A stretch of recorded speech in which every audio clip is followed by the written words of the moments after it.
আসসালামু আলাইকুম। আজকে এক ভাই চলে আসছে ফরিদপুর থেকে। এই জুতাটা মূলত আমাদের এখানে কিছুদিন আগে স্টক আউট ছিল, মানে ছিল না। তো ভাই এই যে জুতাটা আমার থেকে নিলেন, কতদিন আগে অর্ডার দিছিলেন? ভাই অর্ডার দিছি প্রায় 5-7 দিন আগে অর্ডার দিছিলাম। এখন আপনি 2-3 দিন আগে ফোন দিয়েছিলেন, সময় পাইনি তাই আজকে আসছি আমি জুতা নিতে। আমার এখানে যখন জুতা ছিল না তখন ভাই আমার অগ্রিম কত পাঠাইছিলেন? অগ্রিম 200 টাকা পাঠাইছি। 200 টাকা। আমি কিন্তু অগ্রিম 200 টাকা পেমেন্ট নিয়ে তারপরে জুতার অর্ডার নিয়ে থাকি। হ্যাঁ, তো তখন আমার কাছে জুতা ছিল না বিদায় আমি জুতাগুলো আবার তৈরি করতেছিলাম।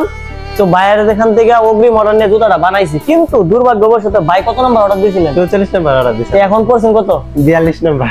ভাই অর্ডার দিয়েছে 44 নাম্বার, এখন জুতা লাগে ভাইয়ের 42 নাম্বার। এই চেলসি বুটগুলো যারা আপনারা রিয়েল সাইজ যেটা পরেন, ধরেন কথার কথা সাপোজ আপনি 42 নাম্বার পরেন, তাহলে আমাদের চেলসি বুট অর্ডার দিবেন 41 নাম্বার, কারণ এটা এক সাইজ বড়। এখন ভাই এর আরেকটা বিষয় আছে, অনেকে কয় কি যে আমার এই জুতা নাকি চামড়া না। এখন আপনি তো আইসা বলছেন যে আপনি নাকি এই জুতার লাইনে কতদিন চাকরি করছেন? করছিলাম প্রায় 2 থেকে 3 বছর। 2 থেকে 3 বছর। তো আপনি তো চামড়ার লাইনে আসছিলেন, তো চামড়া চিনার বৈশিষ্ট্যটা কি তখন? তো চামড়া চিনার বৈশিষ্ট্য যে চিনবে সে আর কি আগে ফ্যাট টেস্ট করে দেখতে পারে, বা এই যে আজকে আমার কাস্টমার ভাই অনেক কিছু হয় তাহলে আগুন ধরে যাবে। ভাই আজকে নিজে ফায়ার টেস্ট করে পরীক্ষা করবে, আমি আজকে করবো না। এতদিন তো আমি করাই দেখেছি, ভাই নিজে ফায়ার টেস্ট করে দেখেন। এই দেখেন ভাই, যে চামড়া যদি না হতো তাহলে এটা আগুন ধরে গেছে। যে দেখছেন কতক্ষণ ধরে রাখছে এক জায়গাতে। আপনারা অনেকে বলেন যে আমার জুতা চামড়া না। চামড়া যারা চিনে, ঠিক আছে, তারা এই যে এরকম গ্রান শুকলে বলতে পারবে যে কোনটা চামড়ার কোনটা কি। আমি লাইটারটা যদি আরো বাড়ায় দিই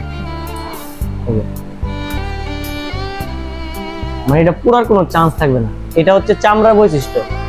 তো ভাই আসছিল মূলত ফরিদপুর থেকে আমাদের এখানে জুতাটা নেওয়ার জন্য। ভাইয়ের জুতা আরো আগে আমাদের এখানে রেডি আসছিল, কিন্তু ভাইয়ের সময়ের কারণে আসতে পারে নাই। তো আজকে আসছে। ভাই আজকে আপনি যেহেতু আছেন, একটা পার্সেল আসছে, একটা কাস্টমার একটা পার্সেল রিটার্ন করছে। তোমার কাস্টমার আছে দিকে, কাস্টমার নিজে দেখা বলবে যে আসলে পার্সেলটা এই জুতাটার মধ্যে কি সমস্যা ছিল যে আমার কাস্টমার জুতাটা রিটার্ন করছে। হ্যাঁ, আমি বলতেছি বাইরে আমি অলরেডি এটা এক্সচেঞ্জ করে আরেকটা জুতা দিয়ে দিছি। এই যে একটা জুতা আসছে রিটার্ন, মানে এটা ভাই জুতাটা নিছিল কবে? এটা নিছিল 1-2-2025, আরো 4 মাস আগে।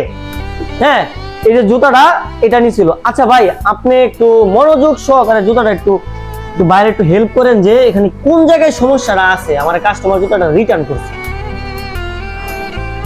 একটু ভাই করেন তো। যে সমস্যা না, এটা হাতের কাজ, এটা এটুকু হইতে পারে। কারণ এটার কারণে এটা মনে হয় যে এই যে দেখেন, আপনারা একটু দেখেন, মনোযোগ সহকারে দেখেন। এই যে সমস্যাটা দেখেন, মানে এটা যদি চামড়াটা ছিঁড়া যাইতো অথবা সোলটা ভাঙা যাইতো তাহলে মনটা একটা সান্ত্বনা দিতাম। দেখেন যেমন জুতা এমনই আছে, শুধুমাত্র এই সাইডটা কি এক কোনা একটু সুইটা গেছে, মানে হাতের সেলাই তো অনেক সময় এই জায়গায় সেলাই দেওয়া হয়তো পরে নাই, কিন্তু সে তো জুতাটা ব্যবহার করতে পারতেছে। তারপরে জুতাটা রিটার্ন দিছে, আমি জানি না, তো আমি বিষয়টা দেখতে পারি নাই। তারপরে জুতা আমি পরিবর্তনে আরেকটা দিয়ে দিছি তারে। তো কালকে একটা ভিডিও দেখছেন আপনারা, যে আমি জুতা বাইরের টাইনা দেখা জুতা আমি রিটার্ন আমি পাল্টে দিতেছি না। কেন দিতেছি না জানেন?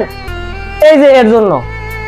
তারে কিন্তু আমি অলরেডি পাল্টে দিছি, এখন তারে বইলেও আমার লাভ নাই। যে দেখেন, এটা কোনো প্রবলেম না। তো যাই হোক, এগুলো অনেক কাস্টমারের কাছে প্রবলেম মনে হয়। আসলে এটা কিন্তু 10 টাকার কাজ ছিল, একটা মুসিরে দিলে, হ্যাঁ, একটা সেলাই করে কিন্তু 10 টাকার সমাধান হয়ে যেত। কিন্তু জুতাটা আমারে সে রিটার্ন পাঠাইছে, আমার ডেলিভারি খরচ, আমার রিটার্ন খরচ আছে। যাই হোক, সমস্যা নাই, আমার ক্ষতি করলে কিছু হবে না।